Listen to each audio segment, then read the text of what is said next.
Video शुरू करने से पहले दर्शकों को यह बता दूं कि इस छोटे चैनल की यह कोशिश है कि लोगों को कम पैसे में अच्छे होटल मिल जाए।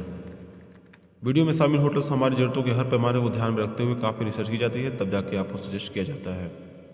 हेलो व्यूवर्स, कई बार ऐसा होता है कि हम शहर में रहते तो हैं पर हमारे शहर में मौजूद होटल्स के बारे में हमें ज़्यादा कुछ पता नहीं होता। तो हम इसी तरह की इन्फॉर्मेशन आपके लिए ढूंढ कर लाते हैं। तो चलिए शहर के उन टॉप 5 होटल्स की तरफ और ये देखेंगे कि उनकी फैसिलिटीज़ क्या क्या हैं और उन पाँचों में सबसे सस्ता होटल कौन सा है। तो लेट्स बिगिन।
दोस्तों, वीडियो में आगे बढ़ने से पहले करते हैं आपसे एक छोटा सा अनुरोध कि आपने अभी तक वीडियो को लाइक नहीं किया है, कमेंट नहीं किया है तो कर लें और चैनल को सब्सक्राइब जरूर कर लें।